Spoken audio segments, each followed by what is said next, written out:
Welcome to another one-shot review brought to you by the students of S.H.I.E.L.D. I'm Mikey, and joining me today are my co-hosts Storm and newcomer Jake. And today we're back at it again with a very, very anticipated review for the channel. We are going to be talking about the highly anticipated Marvel MCU film for Phase 4, Spider-Man No Way Home, starring Tom Holland, Zendaya, and a bunch of other fucking people. So yeah, thank you guys for joining me today. I'm very excited to talk about this, get this conversation going. All right, so people, we saw No Way Home. What was it, like 8:40? 8:40 Yeah. p.m. Yep. 8:40 last night. It was a wonderful experience. I mean, I snuck in food, and that was nice. Who didn't? Yeah, no, who didn't sneak in food? I wasn't paying for theater. No. For legal reasons, that's a joke. No, fuck legal reasons. I will fully admit that I snuck in food into a theater when I was watching Spider-Man No Way Home. I have no shame. But yeah, so we watched No Way Home last night. That was fun, and obviously because it's been like 3 days past the embargo lifting, obviously, so people can talk about spoilers and whatnot. But yeah, so like we're gonna just a quick spoiler warning. Like if you haven't seen the movie yet, I mean it just came out, which is understandable. Don't watch this. Like leave the podcast immediately. Watch this later on after you've seen it. Yeah, because we're gonna get into a lot of nitty-gritty spoilers and it's gonna be a lot of fun. Yeah, so let's get right into it. So just a quick, this is kind of non-spoilery, but just like a quick like first impressions. What was everyone's first impressions going into the movie? So I don't know who wants to go first. I'll go first. Even though I went into the movie knowing some spoilers, but then seeing certain parts, it was just so hype, especially with like everyone in the theater having like all the same reactions, like freaking out and everything. It was so good. So many even more unexpected things happened, and it was just one of the best at least Marvel and probably superhero films I've ever seen. Gotcha. What about you, Jake? What were your first impressions going into the movie? Well, I did not get spoiled at all, so I was very happy because I had managed to avoid all of them, and I was very pleased with everything, the callbacks, the memes, everything about it was just chef's kiss. It was perfection. Loved it. Gotcha. Well, for me, I mean, obviously, I big Spider-Man fan. Loved I enjoyed Spider-Man Homecoming. I actually really liked Spider-Man Homecoming. Far From Home, I did not like I thought it was okay, and I did not like some things I didn't like for specific reasons. But yeah, going into it, I mean, and obviously we knew about the rumors and leaks like 2 years in advance. Going into it. So I mean, and obviously when the trailers were coming out, they were hiding a lot. So there was a lot of if like the craziest thing, like there's a lot of hype put into this movie. Probably more hype than like Endgame or Infinity War, in my opinion. So yeah, I was excited going into it. And obviously I also went into it blind as well. Blind sort of, besides like the leaks that dropped, like about a few months ago. So I didn't see anything else besides like those like 2 big leaks and like those trailers. So yeah, it was so much fun just getting blown away and just shocked by what I was experiencing. So that was what I was going into it. Those are my thoughts. But yeah, so anyone has anything else to say on like their first impressions of the film or what they thought going into it or no? All right. Nothing? All right, cool. So yeah, so now we'll just talk about now we can, if you wanna, we can go spoilery, but just like what we liked about the film. I think it's a very long list. Oh yeah. I'll start off by saying this. If for people that like read Spider-Man comics and all that, like this was, and just like this is a genuine Spider-Man fan, like the Raimi films and all that stuff. There's like a ton of callbacks, especially when the moment Alfred Molina jumps on screen as like Doc Ock, like there's immediate callbacks of like the palm of the sun. It's so good. It's just so fun to watch. And one of my favorite things about this movie, one of my biggest complaints about Tom Holland's take on Spider-Man is that like he's very, very immature and just dumb. In some parts, granted, because a lot of his character leans a lot on Tony Stark, which I'm not really a fan of. So this with this movie, I love the fact that like we literally saw like the character of Spider-Man mature from like the beginning to the end of the movie, which I thought was fantastic. But yeah, that's what I'm gonna say to start off. What was stuff that anyone liked? I honestly, I'm surprised about how much they were able to put into the film. Like they jam packed it, but they Mhm. did it in such a very good way that it all turned out well. Mm-hmm. Like you would think it would have to have been something like Endgame, where it had to be like 3 hours or longer, but it was just so jam packed with so many good things. Like you said, references, even bringing in new characters, hinting at other characters. It was just so well done with all that it had to do. Gotcha. So, Jake, you have anything you want to say about what you liked? Yeah, well, this is one of the first Marvel movies where I had the what's the word? Oh, I guess I got lucky and I got to see it opening night because most of the others I didn't. So this is the first time I've had like a big Marvel fan club like react in the same way I would want to. But I saw Endgame like a week after, so when Captain America holds up Mjolnir, I'm like silently going like yes, yes. And here it's like Daredevil shows up and everyone's like clapping and I'm sitting here like yes, finally. And like the movie was jam packed with that. I can probably count at least 5 points where like the whole theater was just erupting in applause, and that was definitely something that I think the movie did really well. Just getting that, like this was a Spider-Man film for Spider-Man fans. I think. Yeah, Yeah. I definitely agree with that 100%. Yeah. I'll just like further on like add to just a point that I thought was I picked up on. So yeah, if you read Spider-Man comics, you'll definitely know what I'm talking about. Let me like share my screen real quick. But the fact that they were able to basically do their own takes on one iconic moment in Spider-Man's history, as well as one of the worst like events in Spider-Man's history. So like the Infinity War, no, sorry, the Civil War moment in the comics where Peter reveals his identity. That was a very mixed perception on it, but like it's a very iconic moment for the character because Tony Stark recognizes that Spider-Man is the people's hero, so therefore having him unmask himself was going to get better perception towards his initiative of registration. That I thought was really cool. And then them basically doing their own version of One More Day. And if you haven't read One More Day, good for you. It's one of the it is one of the worst events in Spider-Man's like comic book history, as well as like probably the most hated, like number one. And it kind of involves Mephisto making a deal with Peter Parker to save Aunt May's life by having him sacrifice MJ and Peter's marriage, and it was the dumbest thing. It was one of the dumbest things ever.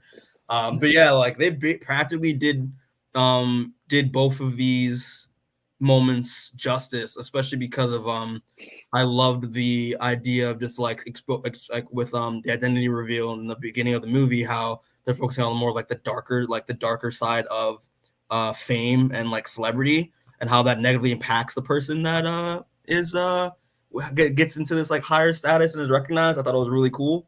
And yeah, obviously we're gonna talk about the ending and stuff in terms of like the One More Day aspect of it. But yeah, that's something I really did like a lot, especially like the first half of the movie. That was pretty cool. But yeah, is there anything else that everyone wants to say what they like? Come on, you guys have Yeah, more. I got 2 things. I actually Yeah. have 2 things. On the way back from the movies, someone and I were talking. I think there were no bad performances at all because I know a lot of Yeah. people like to dunk on Zendaya as MJ, but I think she was really good in this one. And also, I think Willem Defoe stole the show a few Oh points. Lord, Oh we'll He talk yeah, about was hundred oh percent. he dude, was oh my god. amazing. Um, But it was like fantastic acting all around, and also oh shoot, I've already forgotten what the second thing. Oh, I do remember. For besides the whole 3 Spider-Man thing and the trailer leak, which I'm sure we'll probably end up talking about later with the lizard. Mhm.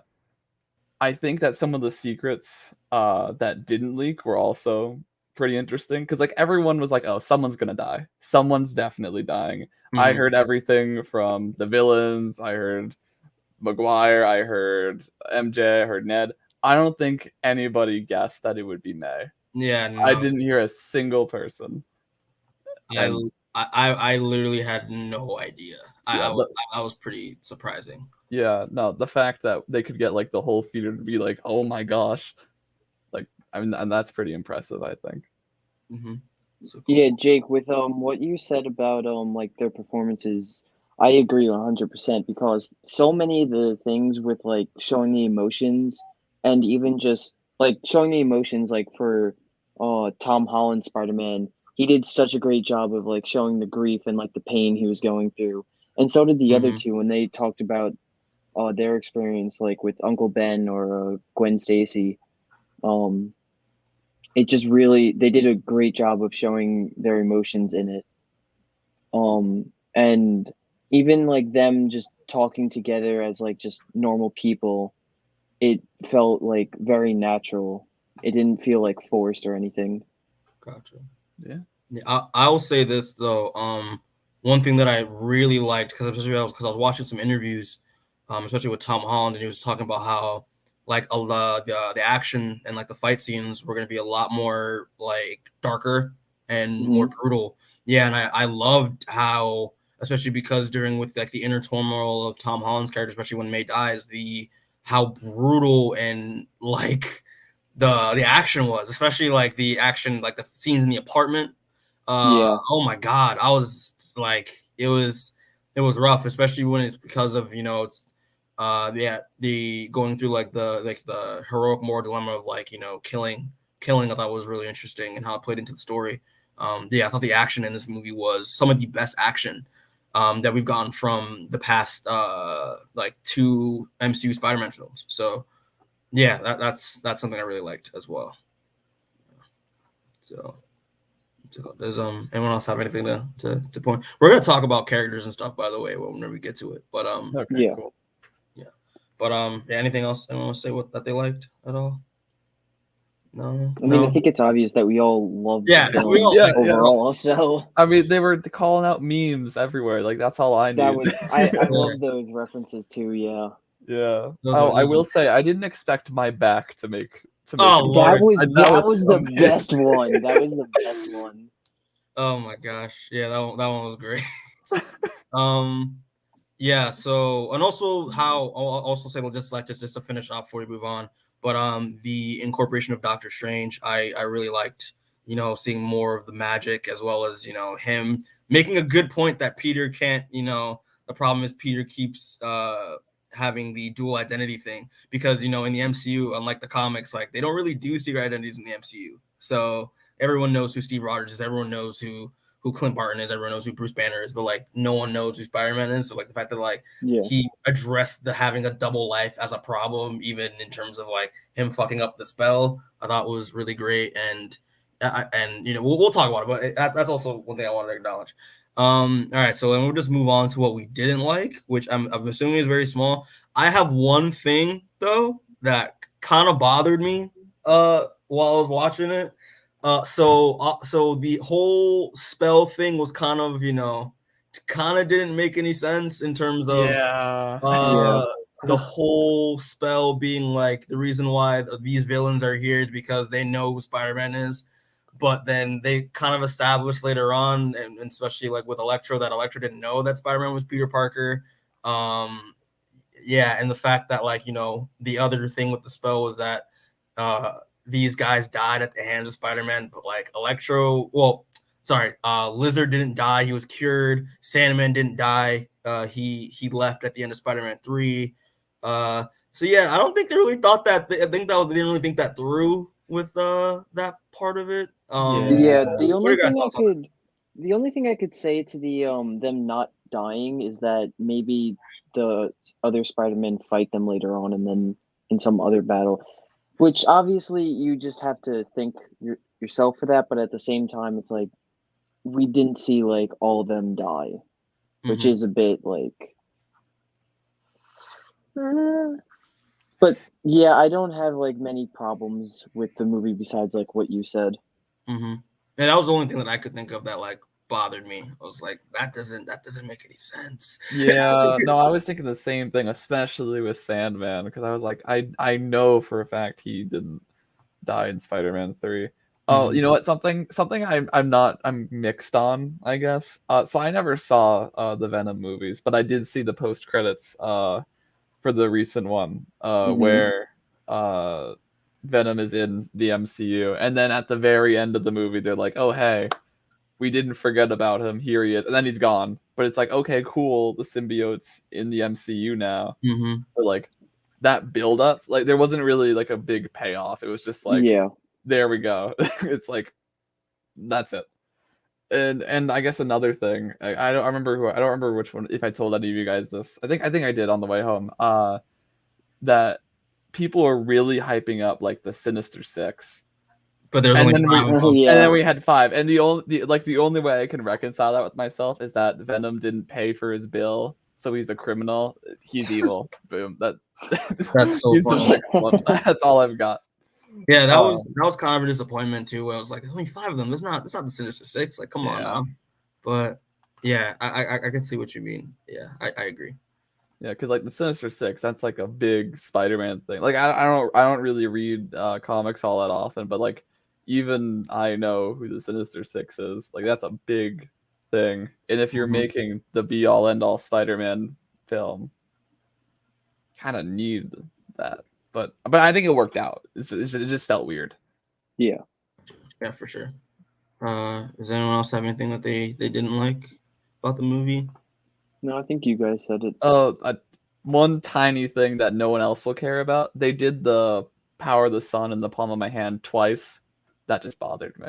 That's really yeah, because it did in the very beginning of the movie, and then they did it when he was holding the arc reactor. Well, I really like that actually. Like when he was holding the arc reactor, because like that's I like that one a lot more. So that's why I wish they didn't say it in the. How did he say it in the beginning again? It was like, oh, I was about to like, I was about to win the power of the sun. He's like, oh wait, I don't remember what happened after that. That's when they're all like, oh wait, we died. Oops. So by that logic, then Electro did die in Spider-Man 2. No, he did. He definitely did. Yeah, he did. And then for this, he was taken out just before he died. Yeah. It gets okay, yeah, here is one thing that I get confused on and I kind of don't like is that like it gets a bit confusing on like where each person is like taken out from their timeline, because some of them make sense while others are just like confusing, because like Green Goblin, where is he taken out of? We know that Doc Ock is taken out of like that last fight before he turns good. I would assume that's where he gets taken out. We know where Electro gets taken out right before he dies. We don't know where Lizard and who was the other one? Sandman? Lizard and Sandman. Yeah, we don't know where those two get taken out either. Well, I guess we just have to kind of assume that like it's not the exact same universe that Maguire and Garfield come from. It's like almost the same, but I guess they just kill them. But that's kind of a cop out though. So it's like that's the thing that Mikey was saying. Like not all of them die, and then you just have to assume that maybe later on they did. But yeah, that's also a really good point as well. Okay, I'll say this last thing, and then we'll probably like move on. But okay, one thing. And obviously we were talking about Andrew and Tobey, but like there's one thing that that happened. I was like, I feel like because Tobey and Andrew have so much experience, they should have been able to find this kid faster than they, like it's just like a small nitpick. I was like, come on, like Tobey probably has more experience out of the both of them. And like Andrew has like a good amount of experience. Like they should be able to find Peter Parker pretty easily. But that was just me. It's like a small nitpick. But yeah. But all right. So is there anything else we want to talk about before we go into character stuff, which is like the best part in my opinion? Alrighty, so yeah, I guess not. So let me just set up here. Yeah, so we're going to be talking about obviously the main character himself, Tom Holland, aka Peter Parker, aka Spider-Man. Yeah, so what are your thoughts on Tom Holland? I think this is like his best performance as Spider-Man. Uh, Yeah. Oh yeah.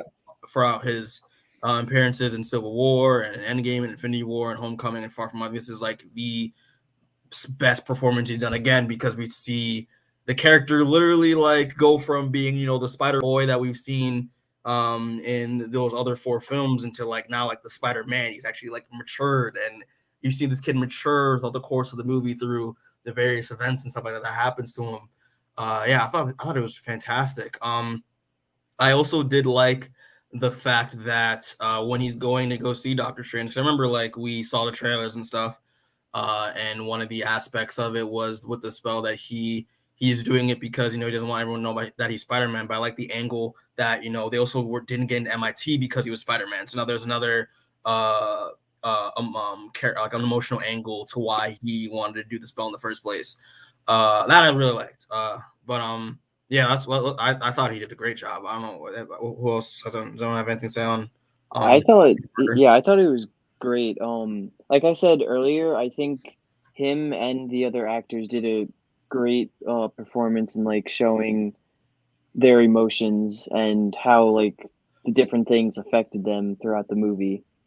And like you said with it adding in like that they didn't get into the college because they are genuine friends of Spider-Man made him going to Doctor Strange so much better than it probably would have originally been, like probably how bad it was with the comic. Yeah. Um it was just it was really good. Yeah, for sure. Hold on, Caden has something to say. So they skipped his origin movie to make it into a secret entire origin trilogy. That's true. That's very true. Yeah. What's it called? Jay, do you have anything to say on Peter Parker? No, I mean I just kind of agree that it was like definitely one of his best performances. Yeah. Like yeah. It's a. I'm gonna say, does anyone have any favorite moments? And I mean, there's a lot of good moments in this. oh, so many good. With Peter Parker. Um I Yeah. do.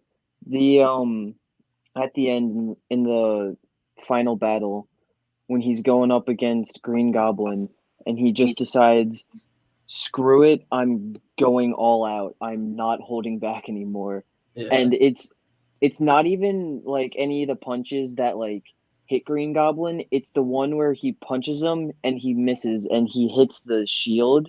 Yeah. That thud and like you could see like the indent in it Yeah. was so good to see to show like he's being so serious and he's willing to kill at this point.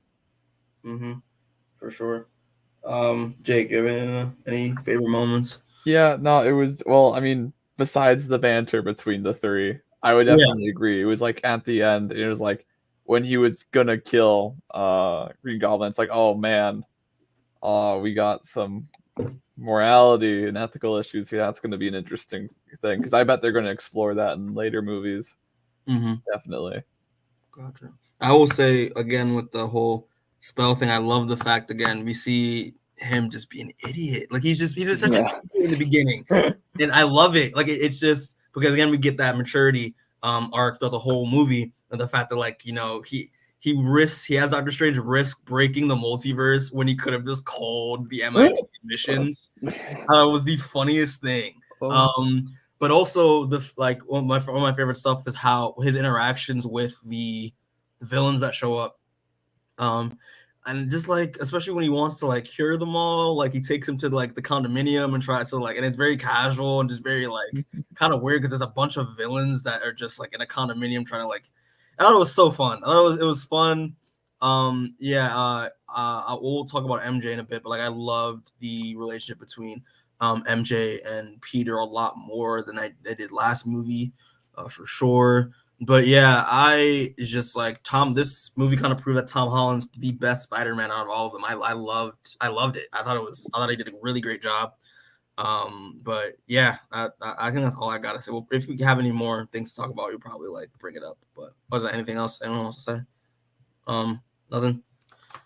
All right, so we will move on to Doctor Strange, played by Benedict Cumberbatch.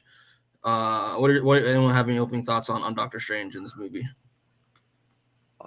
Man, maybe it's just because I'm a big Spider-Man fan, but he was just being a stick in the mud for a good chunk of it. I mean, like I totally get it, like I understand, but they were like really hammering home the fact that Doctor Strange was definitely like wanted the movie to just not happen. But I think they did the character well enough. I think. I mean, he had a good reason. Yeah.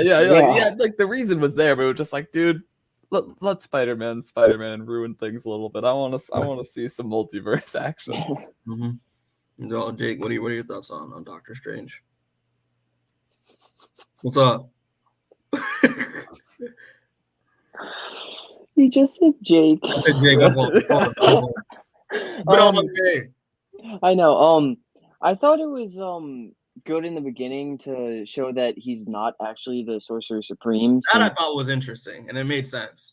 Since he was obviously gone, I think he obviously would have become it if he didn't disappear. Mm-hmm. It was also another thing. Like, obviously, this is just like a trailer thing, but like how Wong says like don't cast a spell, like he doesn't care at that point. He's like, fine, go ahead, I don't care.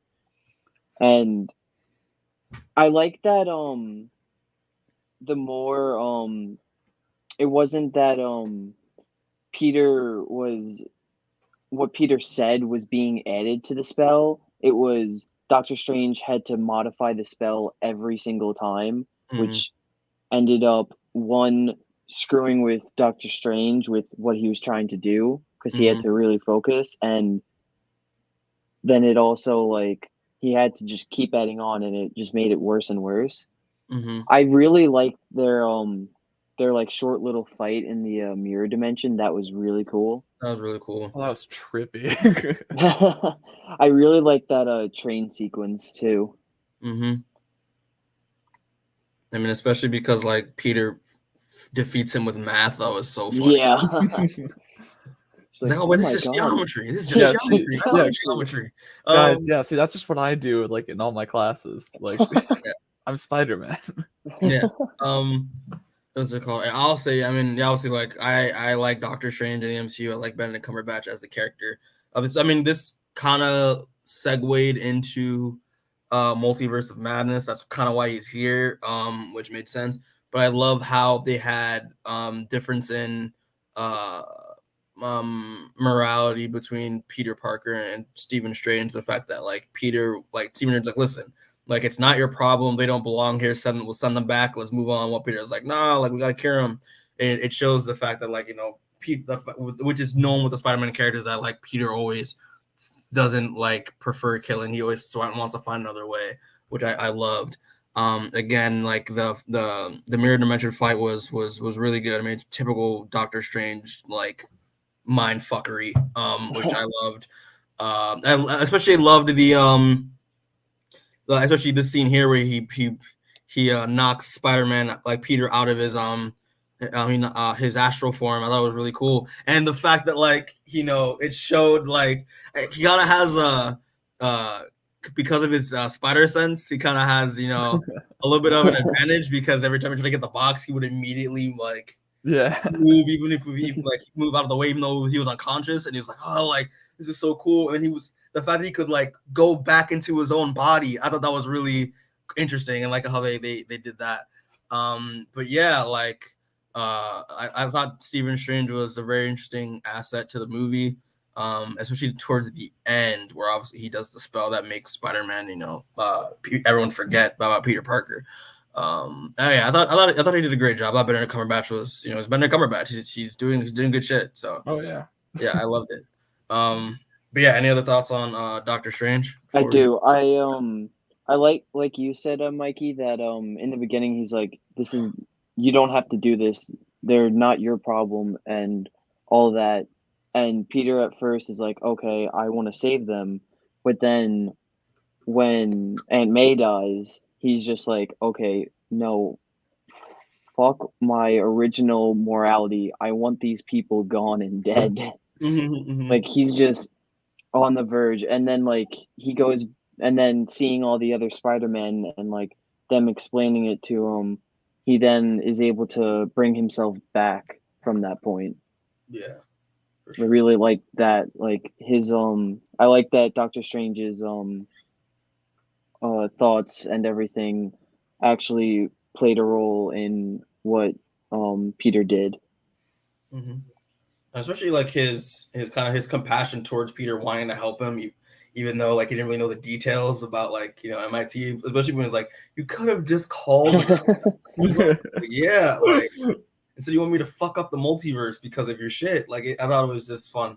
But yeah, I thought he did. I like Doctor Strange in this, and I'm excited to see more of him in the next film. But any other thoughts on Doctor Strange before we move on? None. Okay. All right, so we're gonna talk about MJ and Ned, played by Zendaya and Jacob Batalon. I will say that. First off, the fact that it's now confirmed that MJ's real full name is Michelle Jones Watson, which I thought was great. I was like, okay, yeah, guys, it's confirmed that she's like actually like the MJ of this universe. So like people stop complaining now. That was great. I said I loved their like I actually like because I didn't like their relationship like in the last movie, but like this movie did a great job, especially from the performances of Tom and Zendaya. That like I could feel like they actually like had chemistry, like pretty strong chemistry. Well, I mean, which is kind of the caveat when you're dating in real life. Yeah, which goes to show the best Spider-Man chemistry happens when the actors are dating in real life. Shout out to Andrew and Emma. Yeah, no, I love their like you could feel like their love for each other. And I thought that they did a great job of that. Also the fact that like they had Ned and MJ actually be kind of like a kind of like an effective team to Peter. I thought that was really interesting, really dope. Especially when he's going. My favorite part was when he's going after Electro and Sandman. And he has like the phone just stays on. The phone duct taped to him, so they can actually like see what was happening to give him more insight of what was going on. That was really dope. Ned. I kind of have mixed feelings on Ned because Ned is also stupid. Especially like again like the precinct scene when they all get arrested. How he just completely gives away everything to the fan, and I was just like, oh my god, Ned, you're so stupid and you're such a bad friend. I thought, and the fact that like like I thought that was great, and the fact that like now like even though like it would just seem like we'd never see Ned after this, but like now it's confirmed that Ned can do magic, so like we're probably gonna see more of him. Yeah,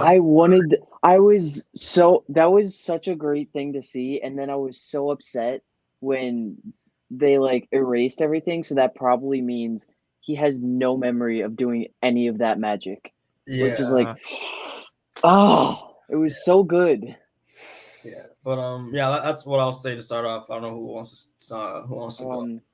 Like I just said about Ned, that's like he was all right in the film, and then I felt like that made him much better, but then they took it away from him. And I agree with you that Tom and Zendaya had a great chemistry in the film, and I think her performance also helped Tom Holland's in this movie. And I feel like she's probably the best like MJ or like love interest for Spider-Man that we've seen in live action so far, because she actually like she like does something and doesn't die. Fair enough. For a certain movie. Fair enough. But she's also not always getting like captured. Like she actually like I feel like with the with Toby's MJ, she's always getting captured. She gets captured in every single movie and doesn't do anything except like screw with like the she's like basically screws with Peter Parker like mentally and all. But this time around it's like she actually genuinely helps and she doesn't usually screw anything up. Mm-hmm. For sure, and also just to add, like the banter, I loved Oh yeah. her banter, especially when towards Strange. I thought that was great. Yeah, I think she did a really good job. Definitely best MJ we've gotten, for sure. But yeah, Jake, do you have any thoughts on MJ and Ned Leeds? Uh, not really. I thought they were like, pretty good. I'd maybe say that Ned, like after the oh my gosh, the police scene in the very beginning, it didn't seem like he had that much to do besides the sling ring. Yeah, And then that was Mm. kind of because, like, at least in the first movie, he was there. He was like the first one to figure out who Peter was, and then he had that absolutely famous line where he's like, "I'm watching porn." Like just the most self-sacrificing thing a friend can do. And this one is it's sling ring, and that's really it. mm-hmm. Yeah, So that I makes feel like they sense. could have used him maybe a bit better in some ways, but Yeah. besides that, I thought it was pretty good. What about MJ? Yeah, no, definitely the best that we've seen of her in this trilogy.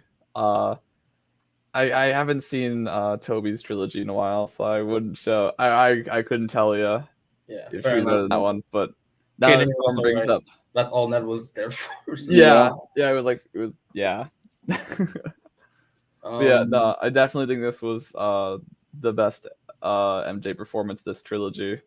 But I think Ned's was probably one of the weaker ones for yeah, this trilogy. for sure. Yeah, but yeah, I don't really have anything else to say on both. Like MJ was really good. Ned could have been better. Yeah. I will say though, I'm so happy that Ned wasn't Hobgoblin in this movie because everyone thought he was going to be Hobgoblin. So like, thank God that didn't happen. Yeah. Then now I have a thing. Then with those like leaked photos, or was it leaked? You mean I think you're referring to like the photos of Jacob Batalon like on set. Yeah, where like he has like the makeup and he kind of looks like it, and that's why everyone thought he might become him. Mm-hmm. So then was that just like makeup for? I think it was just Jacob Batalon in his natural element. I don't know if it was. I don't know if it was. I'm not sure if there were plans at all. But I mean, I'm just happy we didn't get that. Yeah, I don't have anything else. MJ was pretty great. And also, like, I guess we want to talk about them in the ending. I do like the fact that Peter just leaves them alone, instead of because their lives are better now because of what he did at the end of the movie. And yeah, I just think it's nice. It's good stuff. But yeah, that's all I gotta say on them. So anyone else have anything to say on MJ and Ned? All right, cool. So next is Aunt May, played by Marisa Tomei, and Happy Hogan, played by Jon Favreau. Yeah, so yeah, I mean we said it earlier, but yeah, like Aunt May dies in this movie. Yeah, no, that was a shock. That's pretty Yeah. sad. Well, just to talk about like just before that, again, loved Aunt May, and I liked Aunt May in this movie. I liked especially the stuff when the Department of Damage Control comes in, and then both her and MJ like don't talk without a lawyer. Loved that. Loved how protective she was over Peter, especially towards the damage control agent, the Fed. That was fun. Especially like I love like that, especially the scene where the Fed tries to put her child endangerment. I thought that was like really good how she held her own. I loved that. And just it's just Aunt May just being Aunt May, and the fact that she was willing to help her son, help her son, Yeah. try to help these villains, even though he didn't. He just wanted them to go back home, and she reminded him that's not what we do. Like we help people. That's I love how you can see where Peter gets his morality from is from her due to like her stuff with Feast and all that other stuff. Yeah, I thought that was great. And Happy, I mean, I wish I could talk about Happy, but like he wasn't really in the movie that much. Again, he was there for jokes. But his most of the stuff that was with him that was significant were towards the end of the movie, especially when Aunt May dies and he is trying to help Peter, but then tells him to run because he's overrun by the police, and also the end scene with Peter at the end at May's grave. So unfortunately, there's not much to talk about him with. But yeah, those are my thoughts on them. What are your guys' thoughts on May and Hogan and Happy? I agree with the Happy parts. I feel like it was more just to show, like, to give more emotion in certain parts, like with her death. It added a bit more to that, and again, the end, it was just a little bit. It wasn't really much, and but um, Aunt May, I feel like this version of her is probably the one that has at least, I feel like, has the closest relationship with Peter out of all of the others we've seen. Mm-hmm.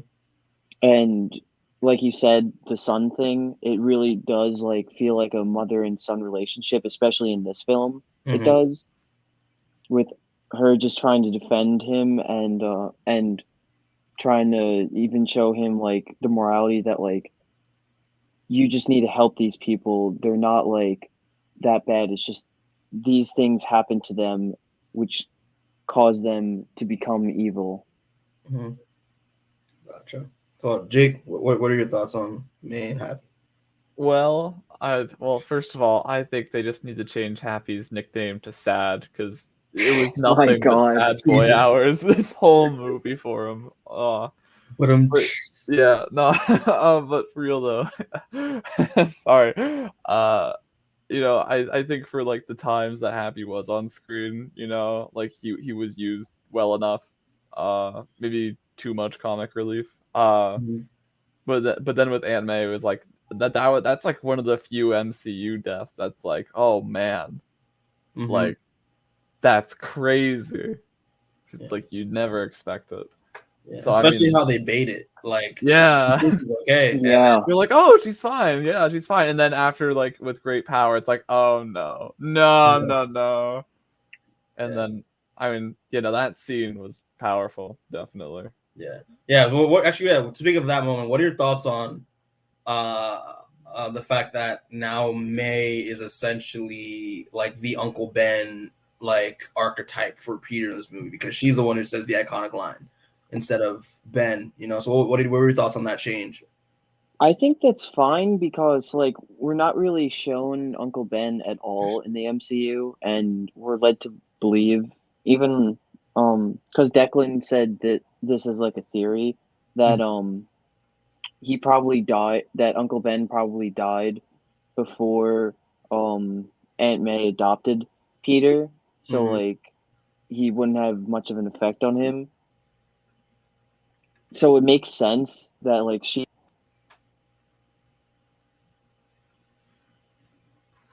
Oh, I think Storm died. Storm, not we can't hear you. Audio like cut out. What's it called? I'll just go off of what he said. That May. Yeah, the fact that we don't really know like what Ben is doing during before because he's not mentioned that much at all. And the fact that like I kind of dug the change of her being like basically like his Uncle Ben that motivates him to do the right that motivates him with the line. I think it was good. And it was also like a nice send off to the character. I think, especially during her death. But yeah, Jay, what were your thoughts on that change? Well, you can only watch Uncle Ben say the iconic line so many times before you're like, okay, we get it. Yeah, that is also the thing, right? Like we've seen it happen from him so many times. Yeah, so it's like, oh man, like because then another thing could be maybe he did say it, and then he died, and like Aunt May like just knows the line, so that's like something she keeps close to her because of that. I don't know. Storm, are you back? You alive? Hear me? Yes. Yeah, you're back. Okay, great. So, what just to finish your point? I don't remember what I was saying. Okay, fair enough. But yeah, I heard what you guys said, and I agree with you. All right. So then I don't have anything else to say on May and Happy. So I guess we'll move on then to now talk about the villains. Finally, the villains, which are probably the best parts of this movie. Wait. What's up? I think her death was also a very good like catalyst for Peter to make him what he's gonna be in like the next few films, like in his college years, to become like what the other Spider-Man were. Exactly, which I agree. We'll talk about that I think towards the end, because I really like that change for the character going forward. But yeah, so we're talking about the villains now. Best part of the movie, villains. But yeah, so we're gonna start off with Dr. Otto Octavius, aka Doc Ock, played by Alfred Molina. I loved it. It's Alfred Molina. Like, come on. I loved his interactions with this new Peter Parker that he's unfamiliar with again. I'll just compare like him and Willem's performance just briefly, because they have those characters, especially established from the Raimi films, have that duality to them, where obviously Otto has the arms that take control of him, and he's very sinister and menacing and all that stuff. But then once he's changed back to Otto, there's a very calmness, a humble nature to him. I really liked. That bridge fight was also one of the best fights into the movie. Yeah. His introduction was really cool. And the fact that the best part was the fact that the nanotech that gets onto the arms that Peter ends up controlling. That was so great. Yeah, that was great. So funny, because it was connecting like a device to your fucking phone. It was the fact that it was treated in that way, and that was so funny. And he was just moving him around, and because I was curious on how, because originally people were theorizing that the nanotech was going to be the way they were going to cure Doc Ock. Like, once the nanotech got onto the arms, that it would hit the chip and it would reactivate it again. That was the theory. But then I like the fact that it was there to have Peter to control them. That was really good. But yeah, those are my opening thoughts on him. What are your thoughts on Doc Ock in this? I thought he was really good, and I liked his performance in this, and obviously the Tobey films. And this, I feel like, helped build on his character even more. Like, this is what he would have been if he didn't die at the end. He would have, he's always been this good, caring person. Like, he just wants to help humanity. Literally, his lines, Jake, you said that you got annoyed at earlier. The power of the sun in the palm of my hands. Yeah. And then he actually sees it through the arc reactor. And he sees that he's able to do it without creating this giant monstrous thing that would which ended up destroying the stuff around him. And if what is true about if they do go back and don't die, maybe he does go on to create something like the arc reactor for their world, which would be very interesting. Yeah, that's actually a pretty good point. Yeah, I didn't even think about. But just about Jake, you have any thoughts on Doc Ock? Yeah. Well, I remember when the trailers were coming out, the second one, and he was like, "You're not Peter Parker," and I was like, "Oh, maybe Doc Ock's a good guy." And they took a while to get to that point, which I thought was good, because I didn't want it to just be "Oh, he's just good now." I'm glad that they worked for it, and it was okay, he's he has a new chip now. He's actually good. It's not just a superficial, "Oh, you're not Peter, I don't want to kill you, don't worry about it," sort of thing. Yeah, but yeah, I thought he did a great job. And again, you could see, especially when a lot of these actors, a lot of the previous Spider-Man franchise actors come back, how much fun they're having. I was told, I was really watching an interview before starting this, how Tom Holland was talking about how much fun Alfred Molina was having just like on set because back in Spider-Man 2, the arms were practical and were controlled by puppeteers, which was, kind of a hassle. But now, since the arms are CG, he had a lot more freedom, having so much more fun doing like each scene. So yeah, I think the arms look a lot. They did a great job of rendering the arms exactly how they looked like Yeah. in the Raimi films. I think even in a more exaggerated way because they stretch out, which I don't even think the Raimi films they did that with their arms. So yeah, I mean, listen, he looks great. Like he looks good for like, I mean, granted, like all these actors have aged, so like they tried their best to make him look as close to how they were in the original movie as possible. I thought he looked great in his costume. Again, his banter with Peter and MJ and Ned was so much fun, and the fact that like again while they're trying to cure, he's just thinking like, yo, this teenager's gonna kill us all. I thought it was so and especially like his interaction with Tobey at the end, I thought was after he was cured, I thought was fantastic, and those references there. But yeah, I loved it. I loved it a lot. He was one of my favorites throughout them all. So yeah, I don't know. Anyone else have anything to say about Otto? At all? None? Okay. All right. So next is obviously freaking Norman, aka Green Goblin, played by Willem Defoe. Dude, Dear God, Willem Defoe Stole the show. Stole the show. like Willem, like this movie, like again reminds me how much of an amazing actor Willem Defoe is. Dude, it was incredible. Oh my god. Because again, I loved one of the best parts of the Raimi films was the again showing that the duality between Norman and the Green Goblin, and like again, like their disputes within Norman's mind, and I like the whole DID aspect. I love the fact that like they played around with it more in this. I thought was fantastic, and even better, like the fact that like they kind of with Willem's performance and like even like his face acting that like yeah, like he doesn't need to like have the Green Goblin mask to be the Green Goblin. Like I thought it was fantastic, man. Oh my god. But yeah, what were your thoughts on Willem Dafoe, Green Goblin? I really like that they made you actually like try to feel bad for like Norman Osborn. Like when he's in his like normal state, they actually try to like make him look pitiful, which is obviously like Green Goblin's like tactic and all. I feel like, and like you said with the like facial features, I feel like with the picture that you have on the right, I feel like that makes the Green Goblin like so much better than it does in the suit because he can be able to like show his reactions more, and just the faces that he makes can be like so much more frightening than the just mask.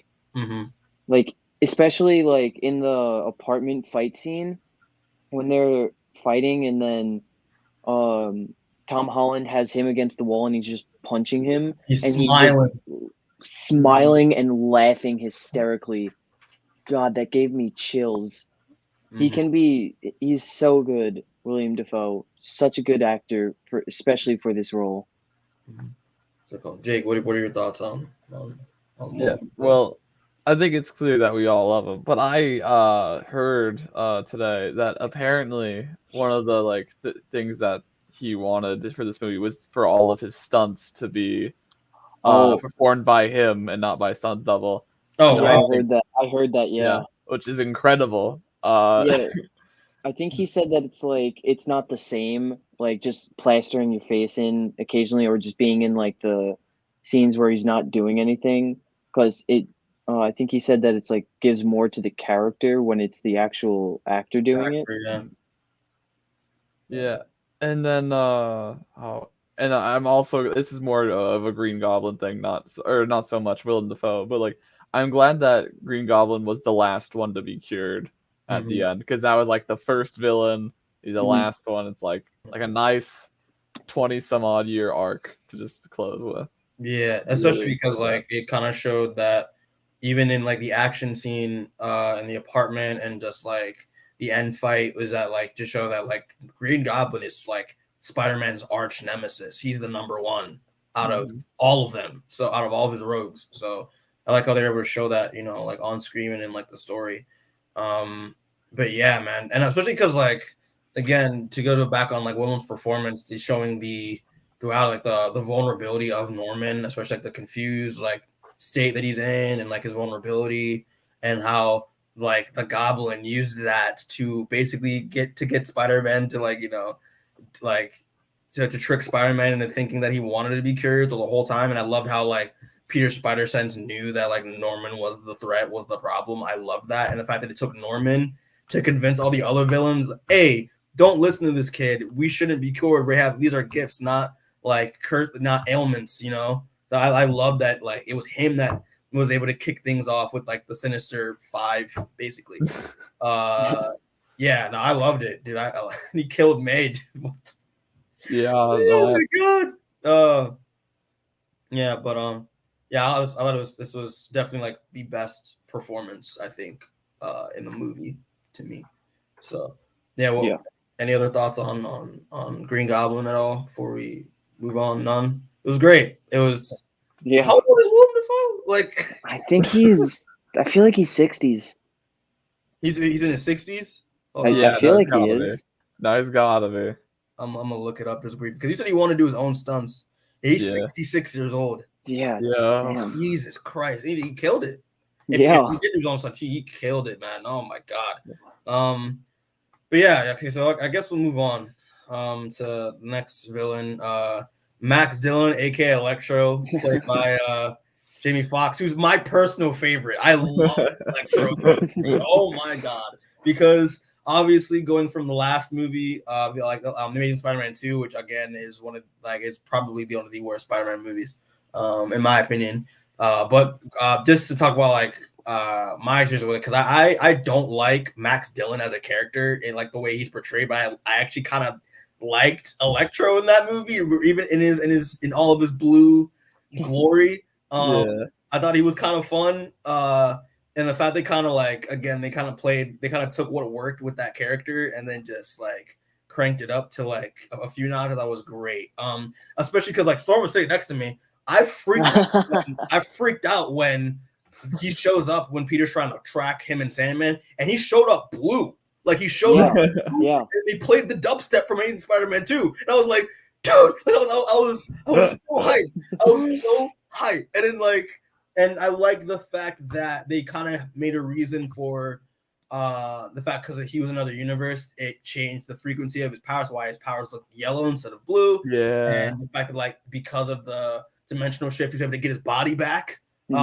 That was great. And yeah, I loved the again like the best part of this movie is when the villains interact with each other, and the fact that I thought like his lines towards some of the villains were so great, especially because some of the villains know each other. So like the fact that like when he's talking to Lizard, when he's like when Lizard's like, oh, like what happened to you? You used to have like a comb over and jacked up glasses. That was so funny. And it just I thought it was great. He had such great remarks, and also like his costume at the end was so sick, and especially because he gets the arc reactor at the end of the movie, and at that final fight just shows how powerful he is, because like he was literally in this fucking sky like making lightning and shit, and just like up like. And I just love the fucking lightning makes the Electro mask in the comic. I love it so much. I was so good. Like literally like when he shows up in the British, like, yo, like how you like the new, I freaked the fuck out. I was like, yeah, let's go. I was ready. So yeah, what were your thoughts on Electro in this movie, guys? I thought it was much better than the Amazing Spider-Man 2, obviously. Yeah. I like the arc reactor that he uses that, and it helps like amplify his powers a bit. And then in the end, is he like wrapped with like conducting wire or something? I think it's like coils and stuff like that. They don't really go into explaining it, but yeah. I think it's just to show like that he's giving himself more stuff to just amp up his power. I also liked that I think he was fighting Andrew's Spider-Man, and he had him in the air, Mm-hmm. where that was him, right? Yeah. Yeah, I really like that fight, that it took like actually all three of them to take him down. Mm-hmm.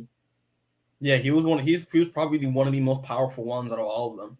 Yeah. All the five, for sure. Yeah, I agree with you for sure. What's going on, Jake? Do you have any thoughts on I Electro? mean, certainly better than the Amazing Spider-Man 2, and honestly, that's all I could ask for. Yeah. Yeah. It's not it's pretty much a low bar to step over, but Yeah, they did it. They did they it. did it. So proud. Just to add on to what Storm said, I loved the interaction he had with Andrew at the end, because like to go off of main Spider-Man 1, like he's talking about like, oh, like man, I'm like, because he has all his powers, like I'm back to being a nobody. It's like, you were never a nobody, Max. Like, stop it. Like, come on. Like, think higher of yourself, you know? That was pretty great. I like that between those two. Like they each of them in their own way thought that they weren't good enough, but proved and were told by others that they are and never were. Yeah, for sure. And also it shows that like, just to like go off what ASM2 did, like like Andrew Garfield Spider-Man generally wanted to help Max, like, and it shows that like, you know, how all like the Spider-Man have in common, that they actually generally want to actually care about people, even their own villains. So I loved that. But yeah, I thought it was great. I thought Jamie Foxx was having so much fun. But going back into this role, especially the fact that he wasn't blue anymore, that was great. Yeah, I loved it. As a Jamie Foxx Electro fan, I fucking loved it so much. But yeah, that's all I gotta say on Electro. Anyone else have anything to say about the character? It's fucking great. I loved it so much. All right, so just to move on, I think the last two I have them all on one side, but Flint Marko, aka Sandman, who's actually voiced by Thomas Hayden Church. Okay, wow. Okay, so it was him. Okay. Yeah, Okay. I'll have to look that up. And Dr. Kirk Connors who is a lizard, played by Rhys Ifans from ASM2, ASM1, sorry. And granted, these characters were a lot more like in like the smaller side, obviously because they weren't as well promoted as like the first three. Right. But I liked Sandman a lot, especially like the surprise that like he had tried to help Peter fight Electro, because again they ended on good terms in Amazing and Spider-Man 3. So that I liked a lot. It was interesting to see that he was in Sandman form, like in Sand form the whole time. Yeah, I was confused on that. Like, why didn't he just at least sometimes go back to his normal form? Yeah, I don't know. I mean, well, granted, maybe it's like Electro. Maybe, but like I would also say that like, granted, the actor hasn't really aged well. True. So like he doesn't look as like young as he's supposed to, even with like CG so much. So I think they just kept him in the sand form the whole time. But yeah, I thought he did a good job. I liked again his interactions with Peter, especially when they meet up and then like they stop Electro and give him the high five and just like smashes his arm. He's like, "Oh, sorry, buddy. Like, don't worry about it. It's all good." Also like the fact that like again, even though he has a daughter, which we know from Spider-Man 3, like he's still a criminal. He doesn't trust anyone but himself. And I like how they played, and I liked his interaction with Electro a lot. That was really cool. And also like like he in the final battle he looked awesome. Like going into like giant sand form, and especially like with not updated CGI from ever since Spider-Man 3, he looks a lot better. He doesn't have the butthole eyes anymore. So that was great. And Lizard, one of the weakest like the weakest parts for me in ASM1, which is low-key one of my favorite Spider-Man movies, is they didn't get to do a great job of humanizing the Lizard, because most of those scenes that were shot were cut out, unfortunately. So I mean, granted, we only saw him in his lizard form all the time. He didn't change back like how Sandman didn't change back. But I did like the updated look for Lizard. Like they changed the weird Super Mario Brothers Goomba. Yeah, thank goodness. That's what it reminded me of. Yeah, they fixed it a lot more, but that was the only issue with Lizard. Like besides like his face in ASM1, he looked great. Yeah. But yeah, I liked the fact that like the joke that like no one knew he could talk. That was pretty fun. I mean, he didn't really get that many like moments and stuff. But I thought I was happy to have Rhys Ifans come back. That was nice. But yeah, those are my thoughts on Sandman and Lizard. What are your thoughts on the two? I like that in the beginning, like you said, that Sandman comes in and he goes to help Peter because they ended up on good terms. That was really cool. Then he distrusts him because like he sends Electro to the magic prison. Mm-hmm. And I really liked his character throughout the whole thing, except for it. Unless it's just me not understanding, but it's like in the apartment, like he seemed like because he's usually just like the genuine guy where he just wants to help his daughter. It's not like he's doing the crime for a bad thing. And then out of nowhere in the apartment, like once Green Goblin slightly changes like only like maybe Electro's mind, then Sandman is like, okay, now I really want to be a bad guy. It's like it was a weird turn that didn't make any sense to the character. Yeah, it didn't make any sense for his character because his character usually isn't bad in the normal sense. Mm-hmm. Yeah, I could that was also a problem that I had with his character for sure. Yeah, any thoughts on Lizard at all or no? I just don't think we got enough of him. Yeah. I do like his new redesign. It's much better than his like giant forehead that we had last time. But yeah, maybe if we got a bit more of him, maybe I would have more to talk about, but wasn't much. It's so much in this movie that like there had to be some characters that tried on the stick, and unfortunately too, which I think have great potential and development from like their previous movies. So I was like, sucks we didn't get a lot of them, but what's it called, Jake? What are your thoughts on Sandman and Lizard? Yeah, no, I kind of agree with Storm. Where it's kind of weird how Sandman just kind of flipped like on a dime. Because like when Peter sent Electro to the underground, I can't remember what it's called, but when he was with the other villains, and Sam was like, "Wait, what did you do to him?" And he like just immediately turned. It's like, dude, let him explain. Yeah. You know, because I know that I was kind of questioning, and then with Lizard, it was like, yeah, they just didn't give enough screen time, but I would definitely take more Green Goblin than more Lizard any day. So I think they did pretty well. Okay. With everything. Yeah, I will say this though, I again, Storm was here right next to you. I died when they turn Sandman back to normal.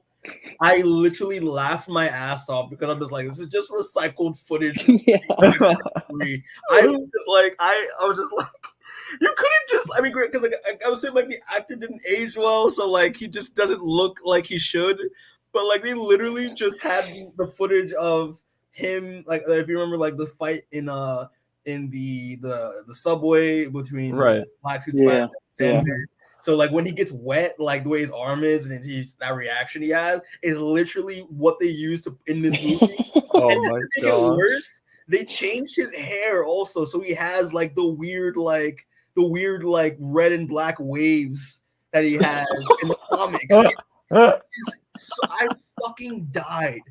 Like I didn't even realize like until afterwards. I'm like, oh, that makes sense. And I'm not even sure. I even think they did the same thing with Lizard. They did. They did. Turned back to Connors. Like they used the footage from ASM1 where he's like looking at himself and just like, I'm like, you couldn't just get these actors back. Like Rhys Ifans doesn't even looks good. He still looks good. You could just reshot that. Like, come on. But yeah, I wanted to see more of these guys, these characters. I mean, that's like a general consensus that we all have, basically. But I think it was what we got from them was cool, for sure. Yeah. All right. So we're done with the villain stuff. And obviously the elephant in the room is that Tobey and Andrew are in this fucking movie, and it's awesome. It is like I grabbed this leak photo. Obviously, we've all seen this photo because it's still on the internet because Marvel's hell take it down. But yeah, like Andrew and seeing Andrew and Tobey again. Jesus Christ. So Yeah, good. no, for those that weren't there in the theater, when Andrew showed up, everyone was popping off. It erupted. and then when Tobey came through, I don't know if it erupted more than Andrew or if it was like the same type of I didn't hear anything. No, I'm not even kidding. I was in row D, I think. So I was like pretty close to the front. Like I did not hear a whole lot of applause for that. Like I heard like some claps, like yeah, but I didn't hear like it was not a volcanic eruption. Like interesting. You were also in row D, and I think I heard a. Oh no, you guys were D. I'm sorry, I was row F. Yeah, no, I was. Yeah, that's what we were in D, and we heard like a lot. Really? Like, okay. For like everything, we heard like almost all the reactions. Yeah. Okay. For sure, but yeah, man, I love it. It was especially because like again seeing all these Spider-Man villains from like the past 20 years interact with each other, and now seeing these three Spider-Man talking to each other, it just didn't. I was telling Storm, it's like it just felt so surreal. Like I couldn't believe this was happening because I never. Yeah, it felt like almost a fan film in that sort of. Like, hey, what if? Yeah, it was just something about it where I was just like, this is just too good to be true. Like it was so nice, but their chemistry, dude, it was chemistry awesome. was so good. Like their banter, and I like the fact one of my favorite things about it is the fact that like because they're all Peter Parker, so they all have similar lines that they'll say to each other, like especially like in the beginning where like Tobey interacts with Andrew, and then they mentioned like Andrew, like Tobey said something that Andrew previously said, and like, it makes sense because they're the same person. I loved that. Yeah, and again, like Storm, you said yesterday, like, it's kind of like brothers in a sense. Like I thought that was so well done. I thought it was so well done, and especially because like obviously in the movie, Ned tries to use the sling ring. That's how we know he's magic. And he's like, "Oh, show me Peter Parker," and then like we see the silhouette of a Spider-Man. But like I love the fact that, like they framed the shot in a way where like it could have been Tom Holland, but then when you're moving forward into the portal, it's Andrew Garfield, and you're like, everyone was like, "Oh my god!" Like it was, takes off the mask, and everyone's like, "Oh my gosh!" I mean, I was screaming, dude. I was screaming. I heard some tears in there as well. Dude, no, the person next to me was like squealing and like kicking. Well, I think I know who's Mikey is talking. I know who. Yeah, you know I'm referring to. We're not saying names, but just seeing them interact was fantastic. That was one of the highlights of the film. Just seeing these three Spider-Man just talk to each other, and thing is, like I was so happy because like Andrew Garfield's my personal favorite Spider-Man, and just seeing him back in the suit after, Sony doing him dirty after ASM2 was just so good. And one of my biggest like things with like the movie is that if they do show up in this film, that they have to treat the Andrew and Garfield's Andrew and Tobey's arcs basically like they have to basically have an epilogue for Tobey because we already basically got an ending in Spider-Man 3, like a justful ending, which I think so this would be treated as like an epilogue, and then for Andrew, this has to be like a solid ending for his character because it didn't really end on like a high note in the last movie, and I love how they did that, especially because they're one of my favorite things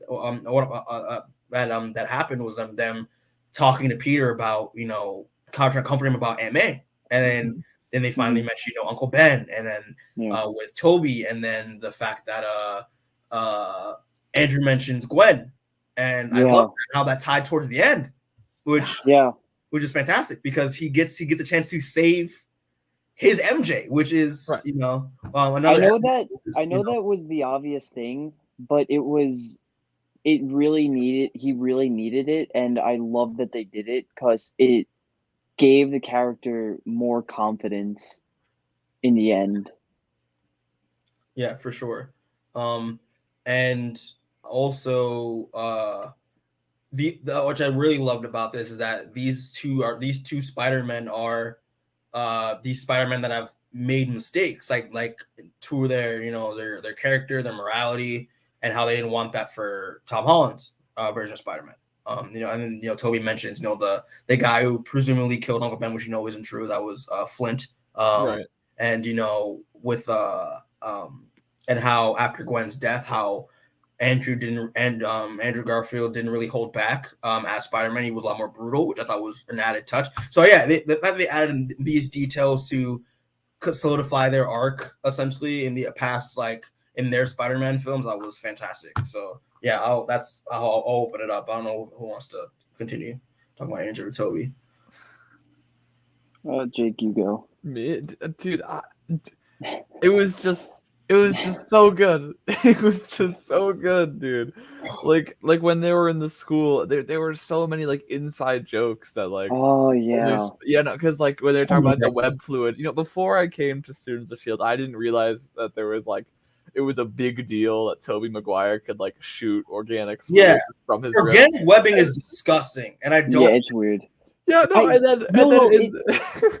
one of them actually reacts like that. I think it's like Andrew. I think he accidentally gets hit with Tobey's fluid, like actual fluid, and he's trying to take it off his mask, and he's like, ugh, gross. No, that was Tobey. That wasn't Andrew. Oh, okay. Yeah. No, the web joke was so bad. Yeah. Yeah, no, and it's just like, oh yeah, something about our web shooters. Wait, you have web shooters? Like, so yeah, like what like web cartridges for? And he's just like, wait, what? He's like, what do you mean? You shoot the web? It's like, and fucking Ned's like, came out of you. And he's like, wait, you guys can do that? And he's like, and you see Andrew like, what the fuck? Like, how? Yeah. That was amazing. Yeah, I love that they even bring it up later on. Like, how does that work? Yeah, does it get clogged? Like, does it come out anywhere else? And he's like, I don't know. It's like come from somewhere else. Yeah, does it come from somewhere else? Like, it's like, what is it? Like, is it like? And he's like, it's like breathing. Like, you can't really control how to like you can't like turn it off. It just happens. Like it, Yeah. And it's funny because we talked about like after the movie, we talked about how the leaked footage of Andrew Garfield a couple months ago. In the Spider-Man suit, and how there was a big controversy. He denied that it was real. It was real because it was him on the scaffolding, and if you look up the video for that, the leaked footage of that, he mouths off. You can't really hear the audio, but like he mouths and he says like, so is it like web blood? Like, so like that's yeah, like they took that out of the movie, but they cut that dialogue out of the movie, but yeah, like. I thought it was funny. Like, yo, fucking Andrew Garfield's poker face is bullshit. Like, it was like, but yeah, the references again, like the my back thing. Oh my, that one was so funny. And then how like he's like, "We want me to crack it?" Like I thought it was so, it was so fun. It was so much fun. Oh, yeah, and it's like with most of those jokes, it's like, hey, like even non-Spider-Man fans can get something out of it. It was like to the Spider-Man fans, that's like extra, like just a love letter. I really enjoyed that. And again, I'm trying to think what other references. It's like, oh, like the whole best friend thing with Nan. It's like, oh, do you have a best friend in your home world? It's like, yeah, like he died in my arms after he tried to kill me. As like a nod to Harry. That was great. I'm trying to think. There's so many. Like there's and also like it's like when Tom Holland's Peter, Peter 1, sorry, asked like, oh, like what other villains have you guys fought? Like any other villains? Like, oh yeah, he's like I fought an alien made of black goo once, and it's like, it's like I'm so lame. I just fought a rhino guy in a suit. Like, it's just like that. That was so great. Yeah. And then there was when Tobey was like, "It's okay, man. You're amazing." You're amazing. Like, I love that because, like, if you think about it, Andrew Garfield, Spider-Man, I think it was kind of meta because, like, he gets the most shit for being Spider-Man out of all of them in real life. So, like, the fact that they took that aspect and kind of like made that into part of like his character, how he perceives himself as Spider-Man compared to the rest of them, I thought was so good. I was like, dude, like. Especially because like when Jamie Foxx is like, yo, you're not even the shit no more. He's like, like with I thought it was so great that they were able to tie some of that in into the thing. Yeah, like people talk the most shit about Andrew, but like people were still hype as fuck when he showed up. So Oh, Oh, yeah. absolutely. so like yeah, that was great. And yeah, and also the fact that like most importantly that Tobey was the defining decision that like the decision of like Tom Holland not killing Norman, because Yeah. Spider-Man, they don't kill. Like that's not who they are. I love that. I mean, he doesn't get stabbed, but like it's Spider-Man. He's been stabbed before. But yeah, I loved it. It was just too surreal.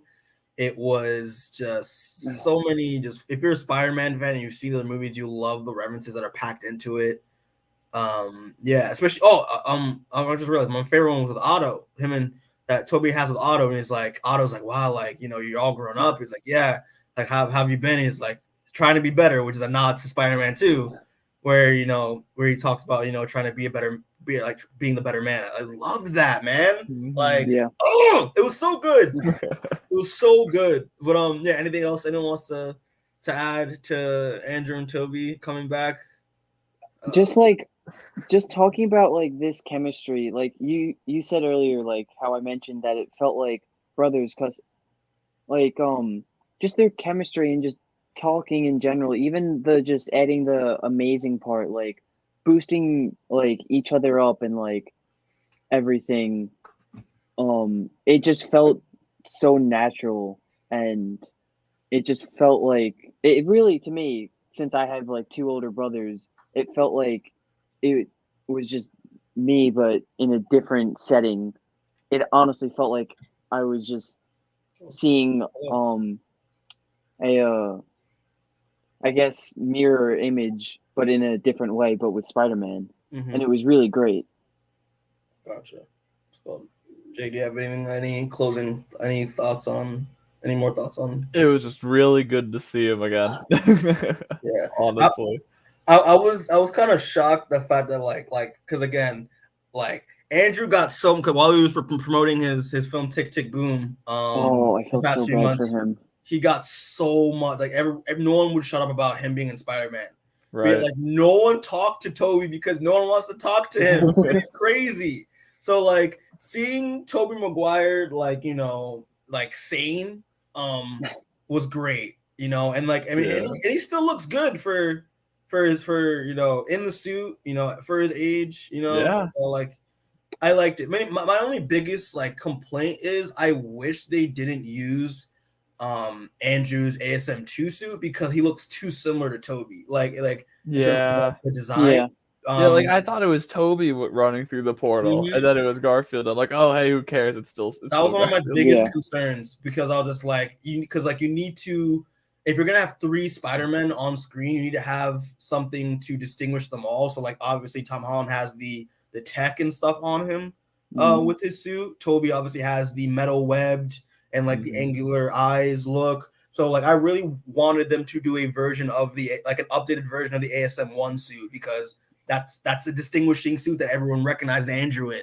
So just I wanted like a mix between like the advanced suit from the Spider-Man PS4 game and then Andrew's ASM1 suit just to distinguish. But like again, I loved it. I loved it. So good. Like it's kind of like a bittersweet thing because like we're not sure if we're gonna see, like we're definitely not gonna see Tobey again because again this kind of can add as like an epilogue to Tobey's arc, and then Andrew, this is like a solid conclusion to his character.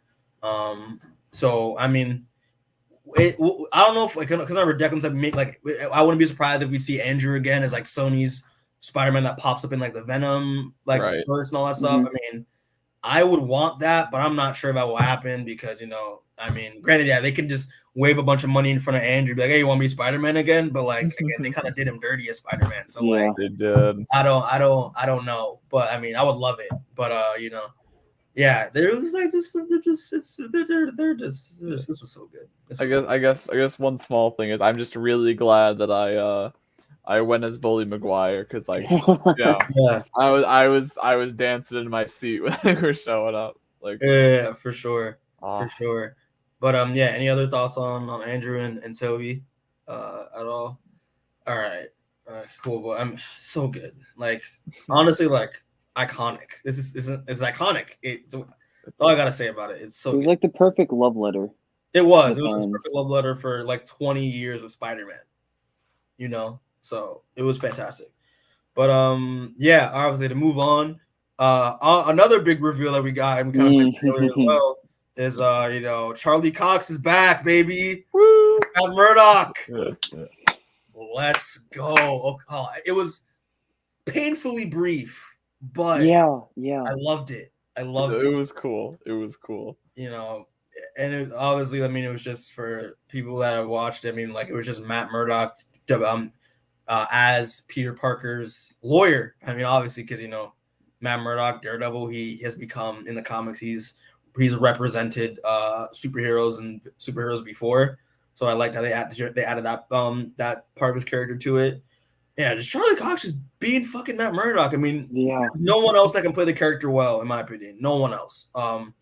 And obviously it's kind of synergy because obviously Kingpin's coming back as well, and Hawkeye. Sorry, Jake, but I mean, Darn it! there's no evidence at this point. You guys, it's. Yeah. I'm sorry. Sorry. It's kinda, listen, it's everyone knows. I'll just cry. It's fine. But yeah, because you know Kingpin's coming back, so I'm liking the fact that you know it's proven that Kevin Feige has heard our cries, heard our prayers, and is like not a dumbass because you know he's listening to the fans, he's giving them what they want, and the fact that we see you know Matt Murdock in Spider in this movie is just incredible. Also, the fact that like you know. I love the thing that, like, obviously the big thing was that, you know, the brick, when he catches the brick, and he's like, how did you do that? It's like, yeah, I'm a really good lawyer. I love that. I feel like that shows that like he had to have been Daredevil for at least a few years now. Yeah. I wouldn't be surprised if they don't change a thing, that the lore of the show is just contained in the MCU. You know, so yeah, that was great. And also like I also like as a fun comic fact, I love how like he caught it is because like his radar sense is actually like better than Spider-Man's spider sense. Like Stan Lee confirmed that. So like oh wow. Yeah, so it's as a Daredevil fan, I was like, let's go. What's it called? Yeah, so Jake, what are your thoughts on Matt Murdock coming back? Well, I'm not really well versed in the realm of Daredevil, so I will admit that it took me a few seconds to realize what was happening when everyone started cheering, and I was like, then it clicked, and I was like, okay, that's pretty cool. So I'm excited to see where that's going. But I have not seen the Daredevil series, so I cannot comment any further. Well, you gotta watch it. If you didn't watch the podcast we did a few days ago, it is probably one of the best superhero television shows of all time, I think. Okay. It's incredible. Isn't it like 6 seasons or something crazy? No, 3. Only 3 seasons. They got canceled after the third one. One word to describe this movie is Nerdgasm, 100%. Yeah. Oh yeah. But it's now the fact that you know we have Kingpin coming back, Matt Murdock is now coming back, is now officially part of the MCU now. Now just the potential just like of seeing more appearances of Matt Murdock possibly in She-Hulk, because that makes sense because of the whole lawyer aspect of it all. Right. Echo, because you know Echo has ties with the Kingpin and Daredevil in the comics. I'm just looking forward to seeing Charlie Cox, you know, appearing in more stuff, to now inevitably getting his show back for season 4 of Daredevil.